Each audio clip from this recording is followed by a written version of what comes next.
are listening to the Moody Girl podcast with me, Emily Fazer.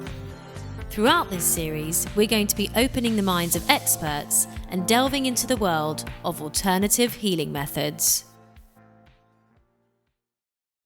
So welcome, Bushra, to the Moody Girl podcast. Thank you so much for being with us today. Thank you, Emily, for inviting me. I'm really excited to be able to talk with you. Brilliant. So I discovered Mizan Therapy. It was approximately 3 a.m. in the morning. I was up with excruciating period cramps, which I suffer with still now, still trying to kind of work my way through that. And my kind of way of coping has always been lie in a boiling hot bath, take painkillers, and just try and muddle through, basically. So it was one morning, 3 a.m., I decided, right, there must be something out there holistically that can help this. So I was Googling. And then all of a sudden, I saw someone who did something called Mizan Therapy. And I was like, okay, this sounds very interesting. So next morning, emailed a practitioner who was trained in Mizan Therapy and ended up meeting up with her, having conversations, had a few sessions with her. And then I looked more into it. And when I was speaking to people about it, they were so shocked. They were like, what is this? Where can I find it? And then I found out that you created it. And I thought it was fantastic. It was a whole new way of connecting with my womb, of that space, of learning not to suck it in so much, which we've been conditioned to in society as women. So for the audience out there, like I was at 3 a.m. that morning and didn't have any idea what it was, can you share with us what is Mizan Therapy? Whoa, it's a little question and a really big answer. Mizan addresses all kinds of female reproductive health issues. It will also help with male health issues, but it goes much further than just kind of healing those reproductive things. It will work on our emotional kind of body, our spiritual body, as well as our physical body. I think you have experienced the treatment, I think, so you know that we cannot put into words the amazing effect and transformation that takes place after Mizan treatment. Absolutely. I mean, it was quite an unusual experience, actually, because I went and met Nina, who's based in Suffolk, where I am. And it was first straight away. I actually took the day off work because I was like, do you know what? I'm really just going to invest in this today. I'm going to unwind. I don't want to think about anything else. I really want to connect.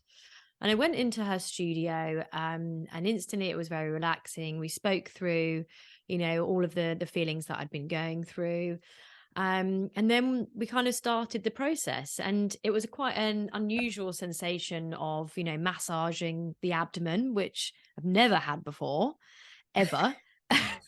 And it was never touches your belly, do they? Never. I mean, you have a back massage, even when you have a full body massage, you never touch the abdomen. No, it's those big gaping holes that we don't kind of go. Yeah. Absolutely. So it's sat here doing a lot of hard work underneath this skin, and no one's giving it the TLC that it's screaming out for. So it was brilliant. And I tell you, one of the things that happened afterwards, and I emailed Nina about this, is I felt quite emotional after I'd had the treatment. And that's really common. Yeah, why is that? Because the belly really is where we store all our stuff. And it's not necessarily just ours. I mean, we have enough for ourselves kind of going through life, and it can be small things and it can be the bigger things. And what happens, we kind of, we kind of like go through it mentally, and we come to some kind of peace. Well, I was having a bad day. That person was doing da. But the body is still holding it. That initial, the body will still hold it. until we do something to say, let it go. You don't have to be storing this anymore. Which is why when the body lets go, that's when, you know, the emotions will come to the surface. Wow. Yeah. I definitely felt that. I was like, do I feel better? But then, you know, after a few days, my stomach, she was saying that, you know, she was kind of massaging right, you know, the lower abdomen, and she was just saying it's extremely tight here, and you can tell that you've been clenching everything together. So your organs don't have any space to breathe. And so obviously with my menstrual cycle, yeah, so it was like this whole amazing experience, and I wanted to find out more. And I mean, so you established Mizan. Take us back to the beginning. At what point were you in your life, and what was your experience leading up to it that you created such a fantastic method? Okay, so I was doing birth support work for a long time, and it was through the doula community that I found out about womb work. It was Rosita Arvigo's work, the Arvigo therapy, or Maya massage as it's known. And when I was being told about the effect the womb has on our, I mean, not just our reproductive health, but our whole basis as women, really, because it's the center. The womb is it's actually physically in our center, and it's like our engine, it's our powerhouse, and very neglected. And it was like this light bulb moment. I went, God, that just makes so much sense. And so I trained originally with Rosita Arvigo. After that training, I then, you know, being quite inquisitive and looking out for other kind of things, I realized that probably every traditional kind of therapy has some form of womb work for women, but it's kind of lost. We've become more less holistic and kind of going on to the medical model more. It's all been kind of lost. So I was looking at these other kind of cultural things. So, I mean, I live in Morocco at the moment, and there is a very similar kind of treatment available in Morocco if you go to the right people. India as well, Malaysia, Japan, China, everywhere has womb work for women. And I kind of did bits of training with other people and incorporated these into the Maya massage that I was doing. And also some things that I kind of, I suppose, channel while doing the treatment, and realized that I actually wasn't doing Maya massage anymore. I kind of developed this whole other blended kind of system. So then I started to call it Mizan. People said, we need to train other people in this. And I was going, oh, I don't feel ready. And then one day I woke up and I went, bang, I'm ready to start training now. Wow. And what year was that? The first training course was 2014. Wow. Yeah. Wow. That's so cool. I mean, just that you've come up with that from, you know, I guess from your travels, from learning, from being inquisitive, and then you've developed something. It's fascinating. And so, so important, I think. So I know at the moment you've been doing some training, haven't you, for some more Mizan practitioners, right? Yeah, we just finished a training in Marrakesh, the first one in Marrakesh. Wow. If I look tired, that's because I am, because it was a very, you know, training courses are very intense week for me and for everybody that's learning it as well. But also really exhilarated, because every training course extends the number of women who can benefit from this treatment. So good. And it's just so excited to be able to spread it the further. And a lot of the participants actually came from Europe, because, you know, if you train in the UK, people come from Europe, but if you train in Marrakesh, well, that's really exciting. You know, if you're going to go to Yorkshire, you might as well go to Marrakesh if you're traveling anyway. Absolutely. And so in terms of Mizan practitioners now in the whole world, how many on average are there now that are practicing this? We have the Mizan Foundation, And if we really hope that most people who train will stay with the foundation, because we have kind of appraisal days. Members have to ensure that they are keeping up with, not with just with good practice, but extending their knowledge, and they are appraised to make sure they're doing the techniques safely. Not everybody chooses to go with the foundation, with the membership. So we've probably trained about 300 people now. Wow. The membership is probably about half of that. And some people, I mean, it's organic. Some people come, they work, practice for a while, because we've been going 7, 8, 9 years now, and then their life takes an unexpected turn and they kind of move on and do things. So yeah, probably be about 150. Yeah, well, that's, I mean, active members.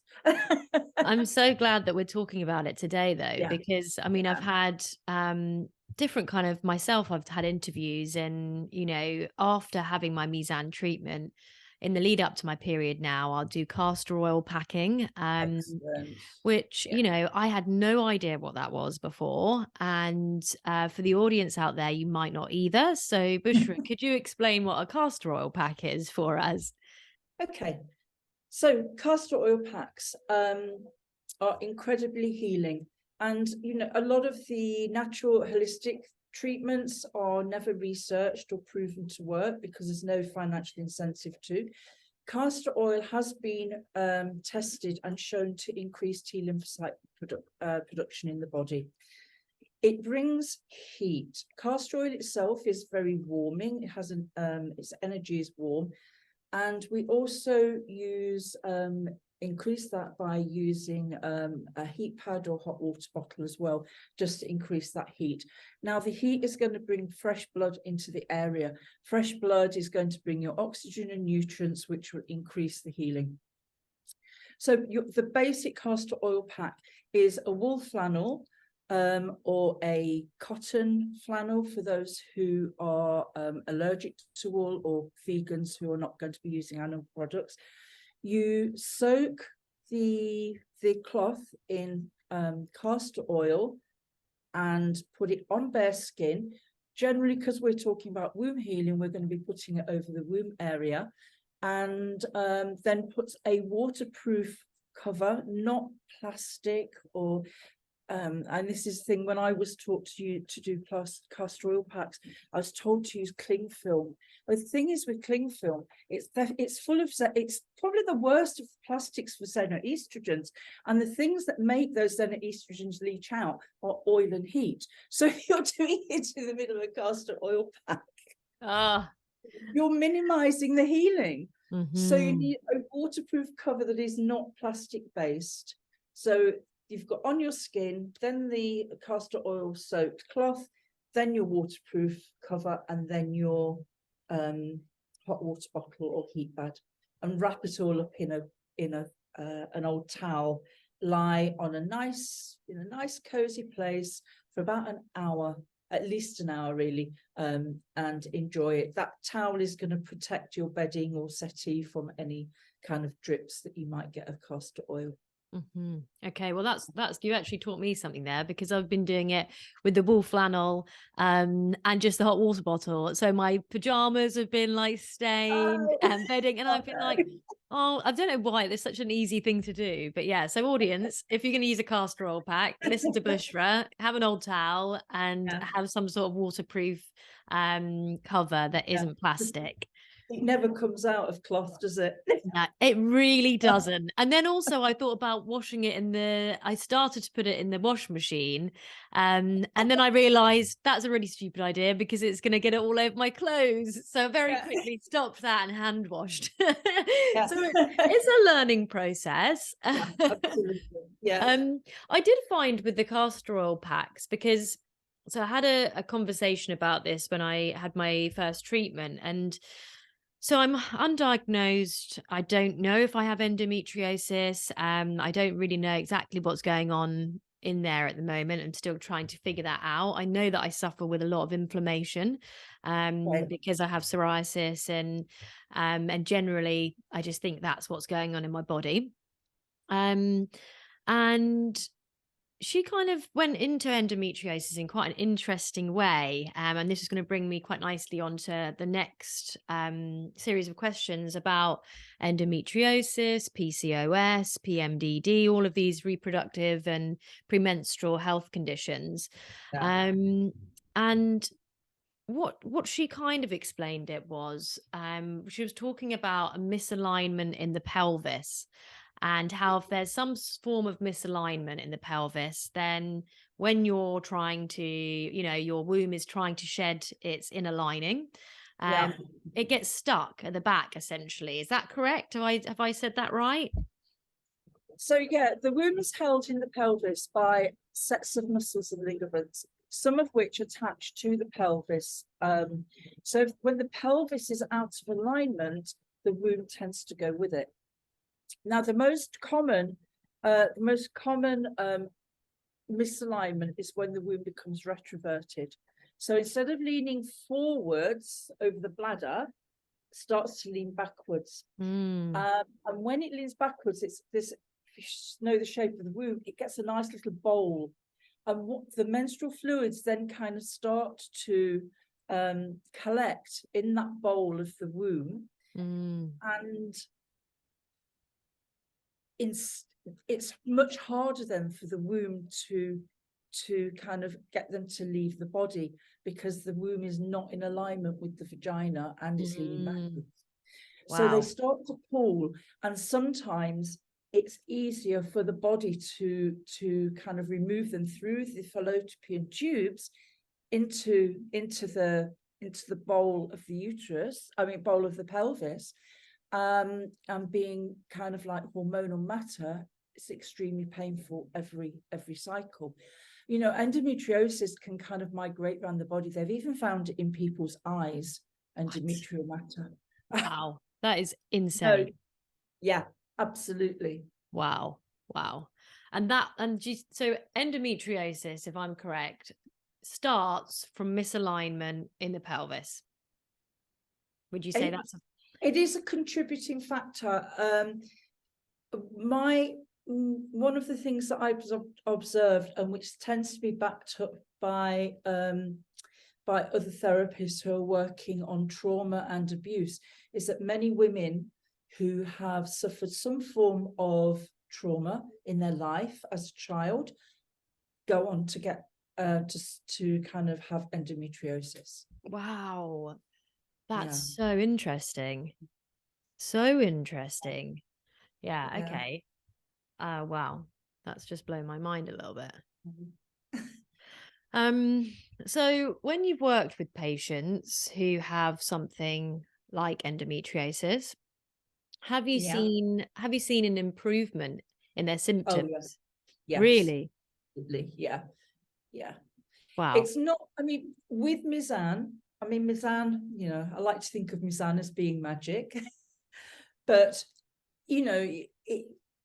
you'll get even better results if you take on the additional resources that your practitioner is going to be suggesting.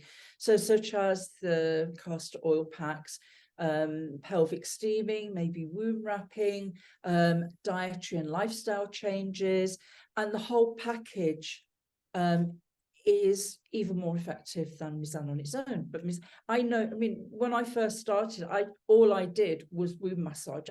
I was really wary of the castor oil packs because I've been taught to do them in this really strange way.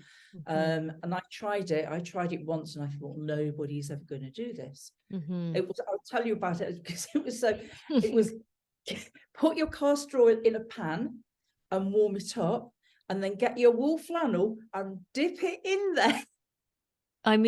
That's just asking for some sort of accident, isn't it? It was the messiest thing I've ever tried to do. And you know what castor oil is? It's so thick and sticky. Yeah, it's so hard. Trying to get it from this pan onto me without kind of covering the whole everywhere.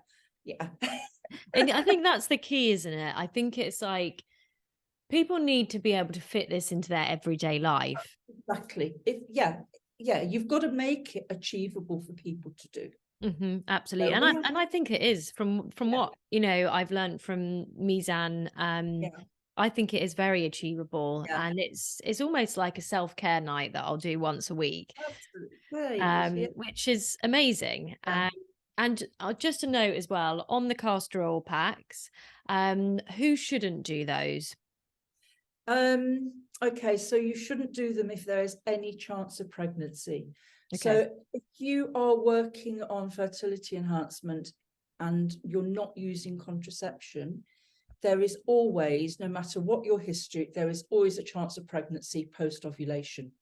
So you must not do a castor oil pack after you've ovulated, and probably not while you're menstruating, because the heating, the heat can actually make menstruation much more stronger, more blood loss, more of a flow. So people with an IUD need to be really careful with them, Okay. because IUDs have a bit of a habit of migrating, and we certainly, Wow. they found an IUD in somebody's heart. I mean, Wow. Wow. yeah, That's insane. I'm not a fan of them. So yeah, so I'd be careful if you've got an IUD in place to do them. Okay. Cool. And then I was going to ask you, so in terms of fertility, Yeah. so if somebody is, I haven't ever tried to get pregnant yet in my life, and fingers crossed everything goes well, but for anyone out there, fertility is such a interesting topic because it's always a huge amount of pressure on the couple. And once you kind of get past 30 as a woman, you've got this invisible ticking time clock above your head. And family and friends are asking the questions and all of these things. So, I mean, for anyone who might be struggling at the beginning of their reproductive journey, and all they may have sought is the Western medicine, and maybe they're starting to open their eyes and ears to alternative methods of getting their body ready to, birth a child. What would be your advice for those people, especially women who, how can we nurture our bodies to get them ready for the best chance of conception? Okay, so the first thing I would say is, if you are trying to conceive, stop. Really? Yeah, absolutely. Because the problem is, our lifestyles are, they're quite toxic. Even if you think you've got a good diet, and you're trying hard, that, it's been estimated we ingest a credit card size plastic every week. What? Okay. Now you just think about that.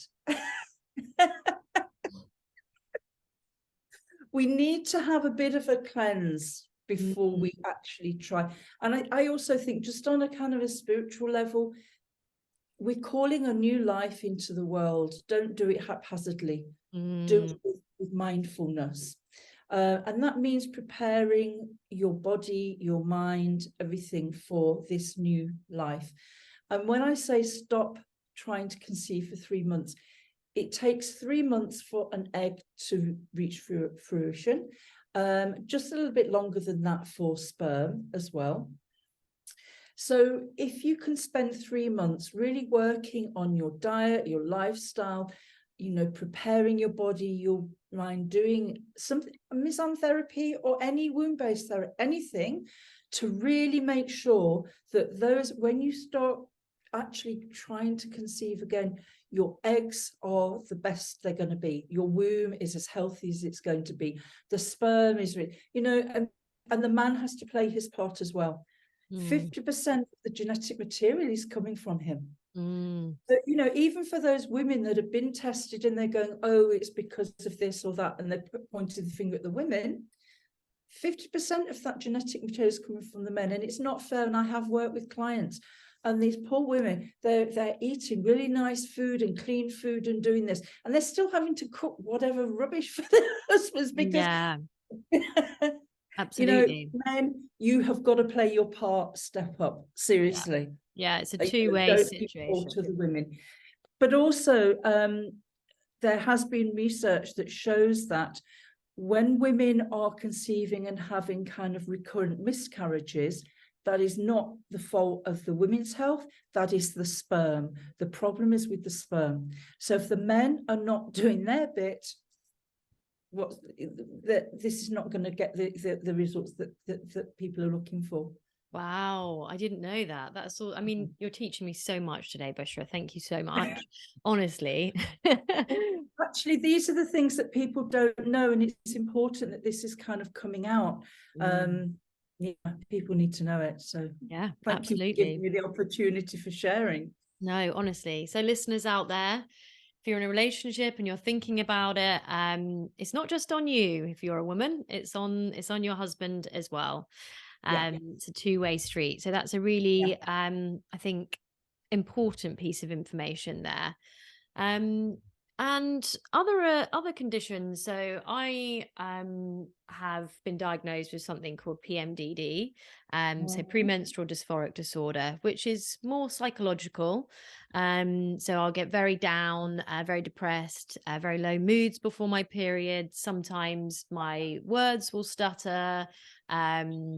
I have like rage, I won't be able to get out of bed, all those things. It has got much better as I've really started to invest in my health. But have you found that womb massage, not only can it help physically, but can it help emotionally? Yeah, because a lot of those kind of emotional responses are due to the hormones, and these kind of very, around in our cycle, our hormones that are constantly kind of ebbing and flowing. And sometimes if you get kind of a big drop of something, it will affect your mental health. So yeah, Mizan does work by helping to balance the hormones, because the hormones are released into the blood supply. They're like chemical messengers. So when our blood supply is going well, it can help with these kind of symptoms. And Mizan will definitely help with increasing the that blood flow. Yeah, amazing. And for anyone who is listening to this now and thinks, oh my God, this is exactly what I've needed, I need to try Mizan Therapy, where should they look? Is there an accredited place where you've got a list of practitioners that are Mizan Therapy recommended? Yeah, all of the practitioners on mizantherapy.com, there is find a practitioner. Anyone listed on there is a member of the Mizan Foundation. They have been appraised. We know their practice is up to date and that they're working safely. Amazing. Yeah. Okay, brilliant. So do you know of some basic nutrition or lifestyle changes that people can make if they want to nurture their womb health, digestive health? What would you say, like, are the top 3 things that you need to maybe start limiting in your life/diet? Okay, good question. So all health issues, the root of them is inflammation. So the three baddies to look at straight away is sugar, dairy, and wheat. There we go. When I say dairy, I don't include butter and ghee. For those of you who are not vegan, then ghee is it's a health food. Butter, ghee, keep it in your dairy. Okay, good. And how do you find that out in Morocco or Marrakesh? What's the kind of diet like out there? There's much less fast food. It is much in that sense. It's a lot healthier. Many of the vegetables are organic. They're fresh, and so there is a lot of wheat in the form of couscous, and there's bread every day. But there's also a big tradition of barley bread in Morocco. It's getting harder to find, but there are bakeries that produce barley bread. Okay, amazing. A lot of these houses, the women make their bread, but they don't have the ovens. So every area has its own bakery. So you take your bread to the bakery and they bake it for you. Oh, that's so cool. I know. That's something else I wanted to lead on to, actually. So, I mean, my husband and I, have been living in the UK for the duration of our relationship. I've kind of done the traveling thing where I lived in Australia for a while, did the Southeast Asia thing. And I've always had a real kind of free spirit for travel and for seeking alternative cultures and different ways of life that might be slightly slower, might be more in tune with my spirituality. Um, and so we're very, very keen on rural Italy and discovering more about this kind of area, and in specifically Puglia, because it's very slow down there. And so I wanted to ask a little bit more about your journey with getting to Marrakesh. Where are you originally from? And what made you decide to go there? Okay, so yeah, I am originally from England. I have lived there most of my life, apart from shorts, but I mean, yeah, and also traveler. I did spend a little bit of time in France and in Australia. For a long time, we kind of thought we might be heading towards Australia, but I've had a love for Morocco and the people of Morocco for so long, and I used to have family in Australia. Unfortunately, they've all passed now. So my pull to Australia kind of lessened a little, and my pull towards Morocco increased. It's just a wonderful place. I can't, it's a wonderful place to live. I am really happy here. Love it. And even though I'm not a city girl as such, I really like Marrakesh. But we are heading down towards south of Marrakesh, towards the Atlas Mountains. Wow. And we're hoping to buy land, and we want our dream with an associate in another practitioner, Mizan practitioner in England, is to build a retreat center in Morocco. I'm putting it out there, but Absolutely. I mean, who sign me knows? up, please. Whenever you get that, please let me know, because it sounds absolutely incredible. I mean, how long have you been in Morocco now? 8 months. I've been here 8 months now. Yeah. And like, in terms of where your life was back in the UK to where you are now, what are the changes, would you say, mentally, emotionally, spiritually? What can you describe that looks like? Yeah. It's, I mean, the heat in the summer, it's overpowering when you're not used to it. I'm hoping this summer will be better, because I arrived right in the middle of it. It was about 40 degrees when I arrived from the UK. And it was unseasonably hot. I think it was everywhere last year. It went through August, September, even October, when the temperature should have really dropped. It was still in the high 30s. And wow. I was thinking, well, I'm not sure I'm going to be surviving here. And then you hit kind of January, and the nighttime temperatures so cold. None of the houses have heating. I mean, you might have, ours doesn't. Some of them will have like a fireplace, but they're built to keep it kind of like be better for temperatures. So they're cooler in the summer and warmer in winter, but it's still cold. So it's minus something. So wow. Quite extreme. The people are lovely, but they are definitely on their own course. So you have to kind of adapt to that. They're incredibly welcome. The Moroccans are, if they have nothing, if you go to their house and they have nothing, they'll give you that. Wow. If they've got one egg, they'll give it to you. That's so lovely. It's so lovely. Yeah. I think it's something that I myself am struggling with is like just how fast paced everything is, and how everyone's trying to get from A to B. No one says hello anymore. I mean, we don't really know our neighbors, and you end up. Interesting you say that, because I when I had the training here, and I walk down the street, I say hello to people, and they think you're bonkers in England. I know, they'd be like, God, who's that freak? And that's so true. I know. And I feel like automatically I know when I'm in Italy, I just open up a lot more and I, really Yeah, want to immerse myself. But it always makes me wonder why. I know maybe it's just because we're from the area. Maybe foreigners that come to the UK find it very different. I don't know, but it's so interesting. And I love hearing more about people that have decided yeah. to live unconventionally and Mhm. not follow suit and get the bigger house and, focus on the money aspect of things and actually just, take the risk and go and live somewhere completely Absolutely. different. So would you Yeah. say it was a It good changes you decision? as a person. You have to change because I can't expect all these Moroccans to adapt to my ways because I'm the odd person out here. So Yes. it does change you as a person, Mm, And Marrakesh is quite busy, but in a way, I mean, where we are in the Medina, but it's a kind of like a quieter part.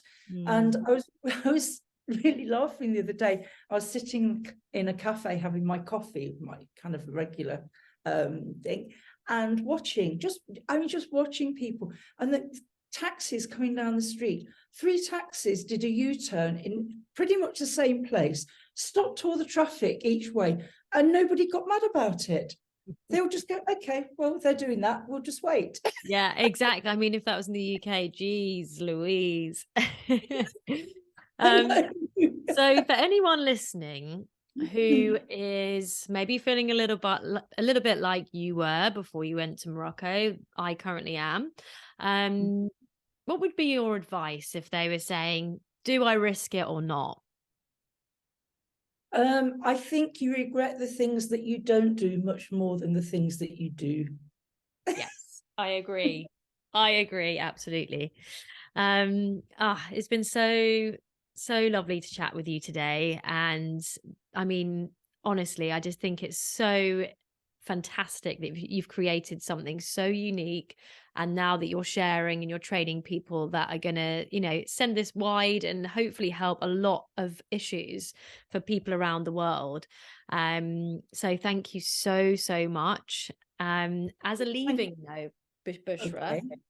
um, I just wanted to ask, if, for anyone out there who has started, maybe they found a Mizan practitioner, or maybe they want to try, Mizan or, getting into it themselves, do they contact you through the website? What's the best way of them reaching out? Yeah, the best way is to get in touch with the admin team, which is info@mizantherapy.com. But all the courses that we've got definite dates for are listed on the website at the moment. Yeah, Okay, yeah. amazing. Well, it's been honestly a Thank you, fantastic. Emily. Thank you for inviting me and giving me the opportunity to really spread the word of Mizan. I sometimes think it's kind of one of the world's best kept secrets, really. And just we need to get it out there more so more women can benefit from it. I So thank you. 100% agree. Thank you. No, thank you so much for taking the time. Moody Girl audience, I hope you enjoyed listening to Bushra today because it's been a fantastic conversation. Thank you so much. Thank you.